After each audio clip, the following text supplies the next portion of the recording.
Hello friends, welcome to expert guidance video classes. आज के economics lesson series के video में हम GNH यानी कि ग्रॉस नेशनल हैप्पीनेस के बारे में डिस्कस करेंगे। In last video we have discuss about a tool which was used to measure development, economic development, और वो टूल का नाम था HDI या फिर ह्यूमन डेवलपमेंट इंडेक्स। लेकिन इस टूल के डेवलपमेंट होने के बाद भी बहुत सारे इश्यूज़ अराइज हुए हैं। इसके पीछे एक स्टोरी है, not a story, there is a time line which we need to understand why this gross national happiness was released, या फिर ये नया टर्म क्यों लाया गया जब हमारे पास HDI पहले से एक टूल अवेलेबल था जिसके हेल्प से हम डेवलपमेंट को मेजर कर सकते थे। Then why this gross national happiness was required. तो उसके लिए हमको थोड़ा सा पास में समझना पड़ेगा एक्चुअली में हुआ क्या था उस समय।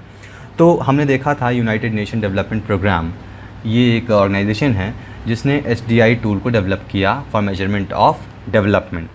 लेकिन और इसी के बेसिस पर वर्ल्ड बैंक क्या है? एक ऑर्गेनाइजेशन है जो कि अलग अलग कंट्रीज़ को फंड्स प्रोवाइड करती है उनके डेवलपमेंट के लिए।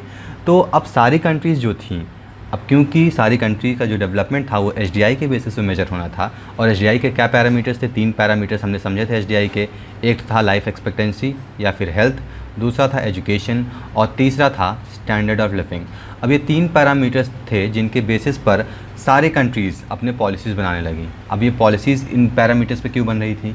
क्योंकि अगर जो पॉलिसीज़ इन पैरामीटर्स के HDI के पैरामीटर्स पे बनेंगी तो उनके कंट्री का रैंक HDI में ऊपर होगा, और जिस कंट्री में ऊपर हुआ है क्या लिए, मतलब कि रैंकिंग ऑर्डर रहेगा। मान लीजिए एक कंट्री का टॉप रैंक है, सेकंड रैंक है, थर्ड रैंक है, फोर्थ रैंक है, इसी तरह कई सारे रैंक्स दिए होते हैं HDI पे। अब जिन कंट्री का जैसा रैंक होगा उस कंट्री को उस तरीके का फ़ंड मिलेगा ताकि वो जल्दी ग्रो कर सके, या फिर जो कंट्री एकदम से ख़राब है या फिर एकदम लोएस्ट पोजीशन पे है वो थोड़ा ग्रो कर सके। So it depends upon the rank, जिसके बेसिस पर वर्ल्ड बैंक जो था वो अपने फंड्स प्रोवाइड करता था या एलोकेट करता था। और इसी की वजह से सारी कंट्रीज़ इसको एक्सेप्ट करने लगी। सारी कंट्रीज़ जो थी HDI को वाइडली एक्सेप्ट हो गया, हर जगह एक्सेप्ट होने लगा, क्योंकि वर्ल्ड बैंक इसी के बेसिस पे फंड्स एलोकेट कर रहा था। लेकिन बहुत सारे स्कॉलर्स थे, उनको लगता था कि HDI इनकम्प्लीट है और उसमें कुछ और पैरामीटर्स होना चाहिए, या फिर जो पैरामीटर्स हैं वो जो 3 पैरामीटर्स है, life, education, standard of living, ये सफिशिएंट नहीं है किसी भी इकॉनमी या फिर किसी कंट्री का ग्रोथ या डेवलपमेंट मेजर करने के लिए। और इसी तरीके से अलग अलग स्कॉलर्स अपने अलग अलग पैरामीटर्स के साथ आए डेवलपमेंट को मेजर करने के लिए, और कुछ लोग तो एकदम से HDI को रिप्लेस करना चाहते थे। और लेकिन सबका जो अल्टीमेट गोल था, अल्टीमेट जो एम था, वो HDI को इनकम्प्लीट बताते थे, दैट HDI इज़ इनकम्प्लीट। और इसी के बेसिस पर एक बहुत ही पॉपुलर केस हुआ। केस क्या कह लीजिए, एक इकोनॉमिस्ट हैं, स्कॉलर थे इकोनॉमिक्स के, लंदन स्कूल ऑफ इकोनॉमिक्स, 1999 में इन्होंने एक अपना थ्योरी दिया और उन्होंने बताया कि जो डेवलपमेंट है, किसी भी कंट्री के डेवलपमेंट का एक मेजर पार्ट हो सकता है peace of mind. We have studied this about this in happiness, हमने हैप्पीनेस में पढ़ा था। तो जो पीस ऑफ माइंड है ये एक बहुत मेजर पार्ट हो सकता है, बहुत ही मेजर फैक्टर हो सकता है किसी भी कंट्री के डेवलप्ड है या नहीं उसको बताने में। तो अगर हम ये फैक्टर कंसिडर करें और इसको यूज़ करके देखें तो इस हिसाब से जो बांग्लादेश है ये टॉप पे रहेगा, और जो अभी के डेवलप्ड कंट्री है according to HDI like USA, Norway और क्या क्या कंट्रीज़ थी, स्वीडन, ये सब टॉप पे थे। तो उनके अकॉर्डिंग ये कंट्रीज़ बॉटम पे चली जाएंगी। क्यों? अब ये मैं आपको एक्सप्लेन करता हूँ। बिकॉज पीस ऑफ माइंड कैसे आएगा? बहुत सारे तरीके हैं, लेकिन the most easiest method is the hour you sleep. आप कितने घंटे सोते हैं? आप अगर सोएंगे तो आपको रेस्ट मिलेगा, and because of that your mind will be quite peaceful. अब जो डेवलप कंट्रीज़ थी, डेवलप कंट्रीज़ में बहुत सारे प्रॉब्लम्स थी। किस तरीके की प्रॉब्लम्स थी? Like theft.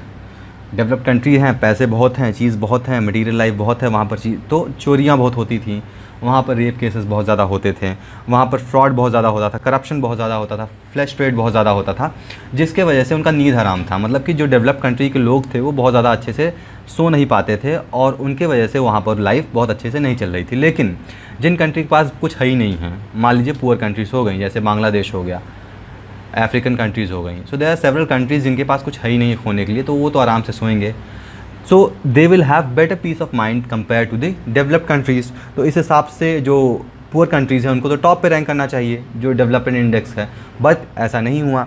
तो इन्हीं को देखते हुए जैसे कि इन्होंने अपना एक कॉन्सेप्ट दे दिया, तो बहुत लोग बहुत सारे स्कॉलर्स अपने अपने कॉन्सेप्ट देते गए, और इसी के वजह से एक नया टर्म डेवलप हुआ। नया टर्म डेवलप क्या हुआ? Gross national happiness. तो ये एक तरीके का, ये भी एक इंडेक्स है, ये भी एक रिपोर्ट है जो कि किसी भी कंट्री का डेवलपमेंट को मेजर करता है on the basis of few more parameters. मतलब कि ऐसा नहीं है कि जो HDI है इसके पैरामीटर्स को बिल्कुल नेगलेक्ट करता है, इसको नेगलेक्ट किए बिना इसको यूज़ करता है and adds on some more parameters and ultimately measures the development of country. Fine.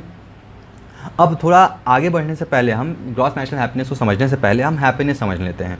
तो हैप्पीनेस जो होता है ये बहुत ही कॉम्प्लेक्स टर्म है, it's not as easy to understand what happiness is. इसके दो फैक्टर्स हो सकते हैं। देखिए हैप्पीनेस ऐसा नहीं आप फील कर सकते हैं, it's not measurable but it's very it's very complex. इसके दो पैरामीटर्स हो सकते हैं या फिर दो तरीके की हैप्पीनेस हो सकती है। एक हैप्पीनेस होता है मटीरियल और एक हैप्पीनेस होता है नॉन मटीरियल। अब मटीरियल और नॉन मटीरियल क्या है? मटीरियल यानी कि the things which we use in a daily life, जैसे कि आपका स्टैंडर्ड ऑफ लिविंग हो गया, आप बहुत बड़े घर में रह रहे हैं, आप कार से घूम रहे हैं, मतलब आपकी मटेरियल हैप्पीनेस क्या है, आपको किस चीज़ से हैप्पीनेस मिलता है। किसी को घूमने से खुशी मिलती है, किसी को महंगे कपड़े पहनने से खुशी मिलती है, किसी को अच्छी जगह खाने से खुशी मिलती है। So these are the material happiness. Whereas there are some other factors like non material happiness, it includes the ethical values, the culture, the spiritualism, religion. अब कई लोग को खुशी ये मटेरियल चीज़ों में खुशी नहीं मिलती है, कई लोग को अपने मोरल वैल्यू से उनको खुशी मिलती है, वो बहुत ऑनेस्ट है, उनसे उनको खुशी मिलती है। रिलीजियस होते हैं कई लोग, स्पिरिचुअल होते हैं बहुत लोग, तो उनको उन चीज़ों से खुशी मिलती है। तो इन दोनों टर्म को ये मतलब कि जो हैप्पीनेस होती है, अगर किसी कंट्री में के लोगों को ये दोनों तरीके के हैप्पी हैं तो इस बेसिस पे जो भी मेजरमेंट होता है वो ग्रॉस नेशनल हैप्पीनेस में काउंट किया जाता है। मतलब डायरेक्टली तो ऐसा नहीं इन्वॉल्व मैं कह रहा हूँ कि रिलीजन के बेसिस पे वो काउंट करने लगेंगे, but still these would be a major factor to count or to measure gross national happiness of any country. ठीक है, तो इसी को देखते हुए भूटान एक नए कॉन्सेप्ट के साथ आता है जो कि हमने देखा, ग्रॉस नेशनल हैप्पीनेस। भूटान कहाँ है? ये एक हिमालयन किंगडम है। Bhutan is neighbouring country of India. If you draw a map of India, it lies somewhere in north eastern part of a country, Bhutan. ठीक है, तो वहाँ पर एक पूरे तरीके से नए कॉन्सेप्ट के साथ आते हैं ग्रॉस नेशनल हैप्पीनेस, और ये 1972 में ही डेवलप होता है। और ऐसा नहीं है कि जैसा मैंने बताया कि वो UNDP जो यूनाइटेड नेशन डेवलपमेंट प्रोग्राम का जो HDI था, ह्यूमन डेवलपमेंट इंडेक्स, इसको नेगलेक्ट नहीं कर रहे होते हैं, बल्कि इसको फॉलो करते हुए वो अपने पैरामीटर्स इंक्लूड करते हैं। तो इसके पैरामीटर्स क्या हैं? अगर किसी भी कंट्री को, या फिर what are the parameters of measuring gross happiness index, तो ग्रॉस नेशनल हैप्पीनेस, तो वो होगा high real capital income, good governance, environment protection और कल्चरल प्रमोशन। तो यहाँ पर देखिए क्या चीज़ें ऐड हो रही हैं।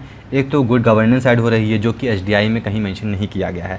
Next is environmental protection. अब ये इनडायरेक्टली मेंशन है, HDI में ऐसा नहीं है कि डायरेक्टली मेंशन है, but it is somewhere indirectly mention environment protection. और उसी तरीके से कल्चर प्रमोशन में क्या कहा जाएगा? एथिकल और स्पिरिचुअल वैल्यूज़ को प्रमोट करना, मतलब कि जो एथिक्स होती हैं किसी भी लोगों की वो अच्छा होना चाहिए। स्पिरिचुअलिज्म को भी प्रमोट करते हैं यहाँ पर, और इनके बिना जो हमारा प्रोग्रेस होगा वो कोई अच्छा नहीं होगा, वो कर्स हो जाएगा, ब्लेसिंग के बजाय कर्स हो जाएगा। कर्स मतलब कि श्राप हो जाएगा के तरीके से डेवलपमेंट, वो प्रोग्रेस उस कंट्री के लिए बहुत अच्छा नहीं माना जाएगा। Fine. So these are the parameters of gross national happiness. अब हम देखें, अगर यहाँ पर देखा, जैसा कि मैंने बताया कि HDI है, जो HDI में गुड गवर्नेंस का कॉन्सेप्ट नहीं बताया गया, लेकिन अगर हम पर कैपिटा इनकम के हिसाब से देखें तो GNH और HDI, ग्रॉस नेशनल हैप्पीनेस और HDI दोनों सेम है, कुछ डिफरेंस नहीं है।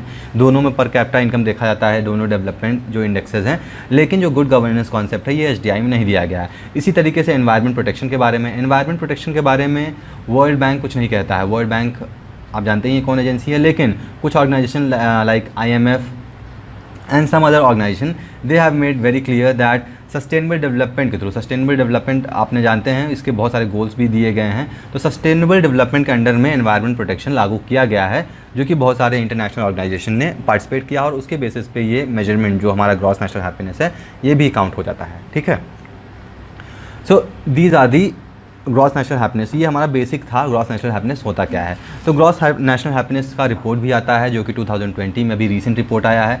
पहला रिपोर्ट इसका 2012 में आया था। ठीक है, सो और ये कब रिलीज़ होता है? तो वर्ल्ड हैप्पीनेस रिपोर्ट है ये 20 मार्च को रिलीज़ हुआ था, जो कि इंटरनेशनल डे ऑफ हैप्पीनेस है, और इसमें 156 नेशन रिपोर्ट करते हैं, मतलब 156 नेशन का इंडेक्सिंग होता है, या फिर आप कह सकते हैं इसमें पार्टिसिपेट करती हैं। लेकिन जो अभी रीसेंट रैंक था वो सिर्फ 153 कंट्रीज़ का ही रिलीज़ हुआ था। अब ये क्या रीज़न है इसमें हम डिस्कस नहीं करेंगे, because this video is not about this. Fine.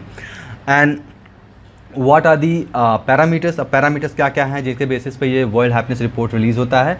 So these are the GDP per capita, social support, health life expectancy, freedom to make life choices, generosity and perception of corruption. So ये 6 parameters है जिनके basis पर world happiness report major किया जाता है या फिर publish किया जाता है कि किस कंट्री में ज़्यादा जीडीपी पर कैपिटा है, सोशल सपोर्ट जहाँ ज़्यादा है, मतलब एक दूसरे से लोग सपोर्ट करते हैं, रिलीजन को सपोर्ट करते हैं, वहाँ की लाइफ एक्सपेक्टेंसी कैसा है, मतलब कि कोई पैदा होने के बाद कितने साल तक जीवित रहता है।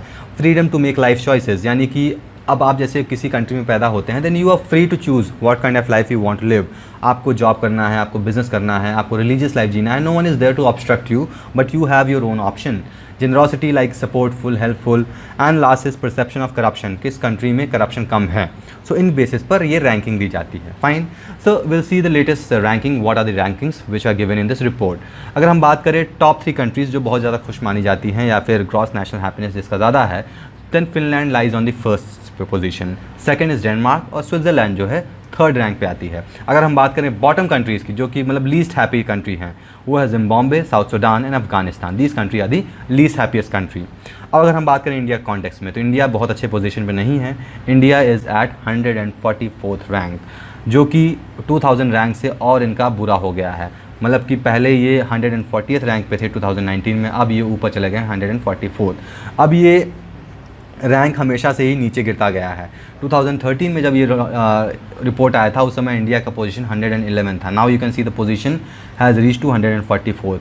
कहाँ 2013 में इंडिया का रैंक 111 था और 2020 में 144 था। ये हमेशा घटता ही गया है अभी तक, ऐसा नहीं है कि प्रोग्रेस हुआ है। फाइन, और 2015 में 117 पे आया, 16 में 18 पे आया, 2017 में ये 122nd पोजीशन पे आया, 2018 में 133 पोजीशन पे आया, 2019 में 140 पोजीशन पे आया, फाइनली 144 पोजीशन पहुंच गया। यानी कि ये बहुत तेज़ी से पीछे हो रहा है और इवन नेबरिंग कंट्री से भी बहुत पीछे है। यहाँ तक कि देखिए पाकिस्तान भी हैप्पी है मोर देन इंडिया।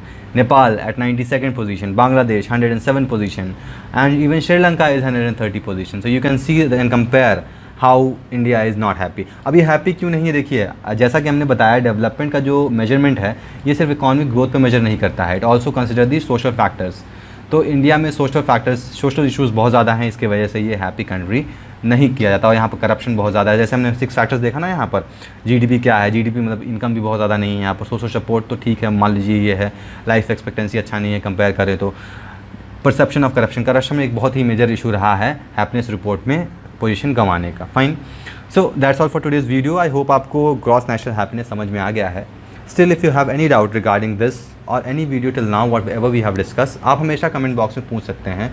और अगर आपको लगता है कि किसी स्पेशल टॉपिक पर वीडियो बनाना चाहिए, then also you can comment down in the comment box, right down in the comment box. Okay, then that's all for today's video. Thank you for watching, see you next video with new concept. Till then, good bye.